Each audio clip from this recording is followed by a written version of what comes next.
Hello. കുറച്ച് ദിവസങ്ങൾ ഒരു ഗ്യാപ്പ് വന്നു വീഡിയോസ് അപ്ലോഡ് ചെയ്യുന്നതിന്. കാരണം എൻ്റെ കണ്ണിനൊരു ഇൻഫെക്ഷൻ വന്നിട്ട് അതിൻ്റെ കുറച്ച് ഇഷ്യൂസ് ആയിരുന്നു. അതിന് ആദ്യൊരു സോറി പറഞ്ഞുകൊണ്ട് സ്റ്റാർട്ട് ചെയ്യുകയാണ്. അങ്ങനെ ഇന്ന് അക്വാമാൻ 2 റിലീസായി.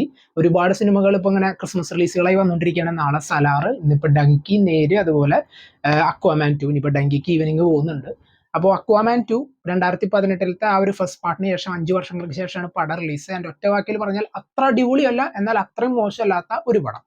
കാരണം ഈ സിനിമയെ കുറിച്ച് നമുക്കറിയാം, പല ഇഷ്യൂസും ഈ സിനിമ നേരിട്ടിരുന്നു. പ്രത്യേകിച്ച് പാമ്പർ ഹെഡ് ജോണി ഡെപ്പിന്റെ ആ ഒരു കേസ് നടക്കുന്ന ഒരു ഇഷ്യൂ, ആൻഡ് ആ ഒരു കാസ്റ്റ് ചെയ്ത് പാമ്പർ ഹെഡിന് ഇതിൽ കാസ്റ്റ് ചെയ്തിട്ടുള്ള അതിന്റെ കാര്യങ്ങളൊക്കെ പറഞ്ഞ് ചില ഇതുണ്ട്. പിന്നീടുള്ള ഡിലേസും, ആൻഡ് ഇപ്പൊ ജെയിംസ് ഗൺ ആ ഒരു ഡി സി യു അത് റീബൂട്ട് സ്റ്റാർട്ട് ചെയ്യാൻ പോകുന്നു, അങ്ങനെയുള്ള പല ഇഷ്യൂസുകൾ ഉണ്ടായിരുന്നു. ആൻഡ് അങ്ങനെ പടം ഇന്ന് അവസാനം റിലീസായി. ഞാൻ പടത്തിന് മുമ്പ് ഏകദേശം ഞാൻ ഉൾപ്പെടെ ഒരു 8 പേരാണ് ഉണ്ടായിരുന്നത്. അപ്പോൾ അങ്ങനെ സിനിമ കണ്ടു.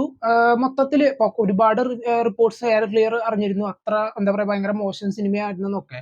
ആൻഡ് എക്സ്പെക്ടേഷൻസ് വളരെ കുറച്ചുകൊണ്ടാണ് ഞാൻ സിനിമ കാണാൻ പോയത്. ബട്ട് സ്റ്റിൽ അത്ര മോശമല്ല, ആൻഡ് അത്രയും അടിപൊളിയല്ല എന്ന് പറയാവുന്ന ഒരു സിനിമ. ബട്ട് നമുക്ക് അത്ര എന്താ പറയുക, ഒരു വൺ ടൈം വാച്ചബിൾ എന്നൊക്കെ പറയാവുന്ന ഒരു സിനിമാറ്റിക് എക്സ്പീരിയൻസ് ആയി മാറി അക്വാമാൻ 2. ഒരു ബ്ലാക്ക് ട്രൈഡന്റ് കിട്ടിയതിന് ശേഷം ആ പവർ ഉപയോഗിച്ച് ബ്ലാക്ക് മാൻ്റെ അക്വാമാനെതിരെയുള്ള കുറെ അറ്റാക്ക് നടത്തുന്നതും പിന്നീട് ഉണ്ടാകുന്ന സ്റ്റോറി ലൈനാണ് സിനിമയുടെ മെയിൻ ആയിട്ടുള്ള പ്ലോട്ട്. ഏകദേശം 2 മണിക്കൂറിന്റെ സിനിമ. പ്രത്യേകിച്ച് സൂപ്പർ ഹീറോ മൂവീസ് ഇപ്പൊ 2 മണിക്കൂർ ഡ്യൂറേഷനിൽ റിലീസ് ആവാന്ന് പറയുമ്പോൾ അത്ര വലിയ പ്രതീക്ഷ വെക്കാൻ തോന്നാറില്ല. കാരണം ഡോക്ടർ സ്ട്രേഞ്ചിന്റെ മൾട്ടിവേഴ്സ് ഓഫ് മാഡ്നസ്, അതുപോലെ തന്നെ ആന്റിമാൻ ആൻഡ് ദ വാസ്പ് ക്വാണ്ടമേനിയ, അങ്ങനെയുള്ള, പിന്നെ ഈവൻ ഫ്ലാഷ് ഇപ്പോൾ 2 മണിക്കൂർ പ്ലസ് ഉണ്ടായിരുന്നെങ്കിലും ഇതൊന്നും അത്രത്തോളം നമുക്ക് എന്താ പറയാ സാറ്റിസ്ഫൈ ചെയ്ത സിനിമകളായിരുന്നില്ല.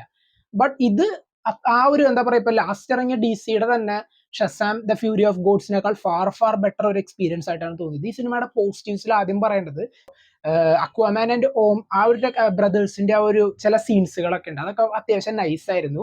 പ്രത്യേകിച്ച് ഇവരുടെ ഇടയിലുള്ള ഒരു ടീസിങ്ങും അങ്ങനെയുള്ള സംഭവങ്ങളൊക്കെ, ആളെ റെസ്ക്യൂ ചെയ്തുകൊണ്ട് വരുന്ന ചില സീനുകളൊക്കെ നമ്മൾ ട്രെയിലറിൽ കണ്ടിരുന്നു. അതൊക്കെ നൈസ് ഒരു സെറ്റപ്പ് ആക്കിയിട്ട് അവർ എടുത്തിട്ടുണ്ട്. ആൻഡ് അറ്റ് എ ടൈം നമ്മൾ ഫസ്റ്റ് പാർട്ടിൽ പറഞ്ഞതുപോലെ ഓഷ്യൻസ് അല്ലെങ്കിൽ മൊത്തത്തിലുള്ള പരിസ്ഥിതി മലിനീകരണം അല്ലെങ്കിൽ കടലിന്റെ ആ ഒരു ടോക്സിസിറ്റി കൂട്ടുക, ഹ്യൂമൻസിന്റെ ആ ഒരു ഇന്റർവെൻഷൻ ഒക്കെ എത്രത്തോളം ഡേഞ്ചറസ് ആണെന്ന് കാണിക്കുന്ന ഒരു മെസ്സേജ് കൂടി സിനിമ നൽകുന്നുണ്ട്.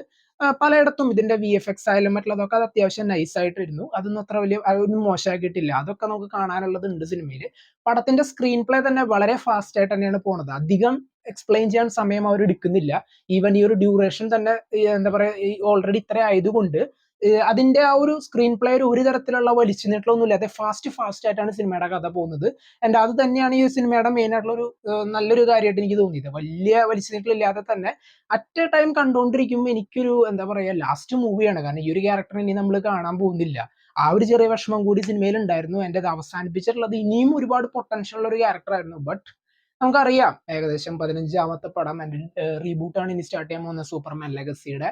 സോ ഇനി വരുന്ന സിനിമകളായാലും നല്ല കിടിലം പടങ്ങളായിരിക്കട്ടെ. സൂപ്പർമാൻ ലെഗസി 2025 ആണ് പറഞ്ഞിട്ടുള്ളത്. ആൻഡ് ജെയ്സൺ മോമോ തനിക്ക് കിട്ടിയ 2 സിനിമകളിലും, അല്ലെങ്കിൽ ഈവൻ മറ്റേ സ്നൈഡർ കട്ടിലായാൽ പോലും ആ ഒരു ക്യാരക്ടറിനെ റെപ്രസെന്റ് ചെയ്തിട്ടുള്ളത് ആളുടെ ബെസ്റ്റ് ആയിട്ടുള്ള രീതിയിൽ ആൾ ഇത് പെർഫോം ചെയ്തു. ആൻഡ് ഇപ്പോൾ ഫസ്റ്റ് പാർട്ടിലത്തെ പല മൊമെന്റ്സും അത്രത്തോളം ഇഷ്ടമുള്ള കുറെ സീൻസ് ഉണ്ട്. ഈവൻ ഫസ്റ്റില് അക്വാമാൻ ആണെന്ന് കണ്ടിട്ട് കുറെ പേര് സെൽഫി എടുക്കാൻ വരുന്ന ഒരു സീനൊക്കെ വേറെ കിടിലൻ സീനായിരുന്നു. ആൻഡ് ഓവറോൾ ഇപ്പോൾ ഫസ്റ്റ് പാർട്ടിന്റെ അത്ര എത്തിയെന്ന് ചോദിച്ചാൽ അത്ര എത്തിയിട്ടില്ല. ബട്ട് സ്റ്റിൽ അത്ര കിടിലനോ അല്ല, ആൻഡ് അത്ര മോശമല്ല. ഇതിന്റെ ഇടയിൽ നിൽക്കുന്ന ഒരു മീഡിയോക്കർ സിനിമ, ഒരു വൺ ടൈം വാച്ചബിൾ എക്സ്പീരിയൻസ് തന്നെയായി മാറി അക്വാമാൻ 2 സിനിമ. നിങ്ങൾക്ക് തിയേറ്ററിൽ നിന്ന് കണ്ടു കഴിഞ്ഞാൽ ഓക്കെ, ആ ഒരു എക്സ്പീരിയൻസ് ഉള്ളത് സിനിമയിൽ ഉണ്ട് അവിടെ ഇവിടെയൊക്കെ ആയിട്ട്. ആൻഡ് പടം കണ്ടവർ നിങ്ങളുടെ അഭിപ്രായം കമന്റ് ബോക്സിൽ നോട്ട് ചെയ്യുക. അടുത്തൊരു വീഡിയോ നിങ്ങളുടെ മുമ്പിലേക്ക് എത്തുന്നവരെ ടാറ്റ.